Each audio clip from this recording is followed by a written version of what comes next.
Lambert Mende, bonjour. Bonjour. Pourquoi cette nouvelle loi électorale est importante selon vous? 2011, nous en sommes sortis avec pas mal de contentieux, de litiges et plusieurs concertations ont eu lieu au niveau de l'opposition, de la majorité, de la société civile. Nous avons reçu moult rapports d'observateurs nationaux étrangers et nous avons décidé de pouvoir revisiter le texte pour en extraire tout ce qui a pu rendre possible ces dysfonctionnements.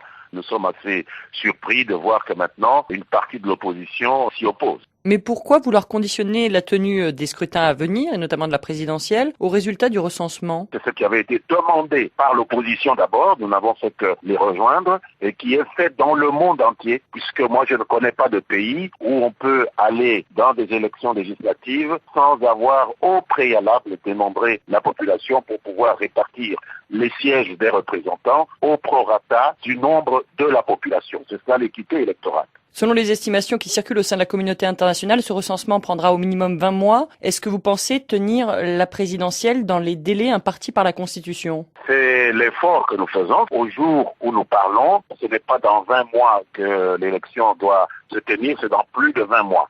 Donc c'est un débat qui, à mon avis, est plus ou moins exagéré. La Constitution prévoit que la présidentielle doit être organisée 90 jours avant la fin du mandat du président. Le deuxième et dernier mandat du chef de l'État actuel prend fin à la mi-décembre 2016. Ça vous paraît encore véritablement tenable? Non, madame, la Constitution prévoit la convocation du corps électoral par la commission électorale 90 jours avant la fin du mandat du président.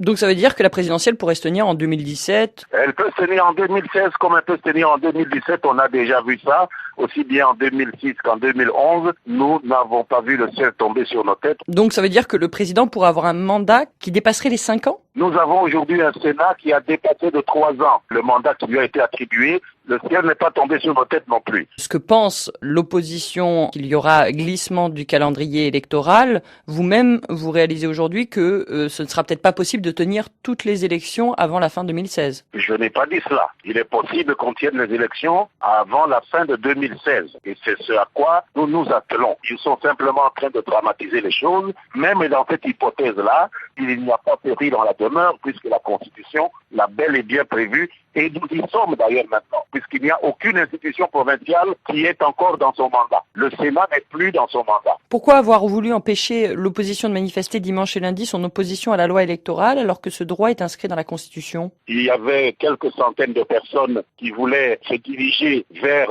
une zone neutre. Vous savez que les palais de la République, ici comme dans plusieurs autres pays de droit, sont des zones qui sont déclarées neutres. On ne manifeste pas devant le palais du peuple, on ne manifeste pas devant l'hôtel du gouvernement. Que se passe-t-il au Katanga? Il est question du remplacement de plusieurs hauts fonctionnaires. Quelle en est la raison? Le gouvernement a estimé qu'il y avait des cas de flagrance de mauvaise gestion, des cas de corruption. On en parle depuis des années et je pense que l'aboutissement des enquêtes a poussé le président à tirer des conclusions il y a à peu près une semaine, 10 jours. Donc ce n'est pas du tout la conséquence des propos tenus par le gouverneur Moïse Katumbi en décembre, des propos qui étaient hostiles à un troisième mandat pour le président Joseph Kabila. D'abord, le président Joseph Kabila n'a jamais dit à M. Katumbi qu'il était candidat à un troisième mandat. Deuxièmement, je vous laisse libre de vos propos. Vous confirmez que Moïse Katumbi serait le responsable de ces actes de prévarication? Ce n'est pas du tout ce que ma question sous-entend, mais est-ce que vous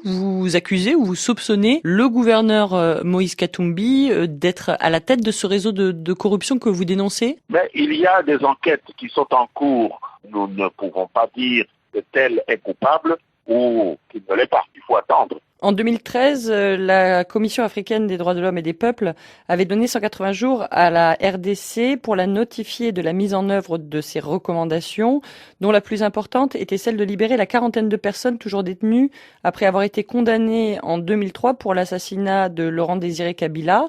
14 mois plus tard, pourquoi ne s'est-il encore rien passé? Parce que nous n'avons aucune instance au-dessus de la République démocratique du Congo. Nous ne sommes pas sous tutelle de l'institution dont vous parlez. Nous sommes un pays indépendant. Je pense que notre justice est la seule qui puisse prendre des décisions de cette nature-là. Nous sommes très jaloux de notre autonomie. C'est aussi la raison pour laquelle le gouvernement congolais n'avait jamais répondu aux demandes de requête d'information de la Commission africaine des droits de l'homme et des peuples. C'est parce que vous ne reconnaissez pas cette institution? Non, nous la reconnaissons, mais nous abhorrons les injonctions de nos partenaires, même s'ils sont de la communauté internationale. Des conseils, nous acceptons, mais nous ne sommes plus à l'heure des injonctions. Est-ce que c'est la raison pour laquelle les opérations contre les FDLR n'ont pas commencé, malgré les injonctions du Conseil de sécurité des Nations Unies? Les opérations contre les FDLR ont été décidées par nous. Je peux vous rassurer qu'à ce niveau, nous sommes sur la même longueur d'onde que le Conseil de sécurité, mais nous ne communiquerons pas sur le moment. Elles auront lieu en 2015, ces opérations. Elles auront lieu peut-être au moment où nous parlons, peut-être dans une semaine. Le choix est laissé à nos experts des forces de défense et de sécurité. Lambert Mandé, merci. C'est moi qui vous remercie.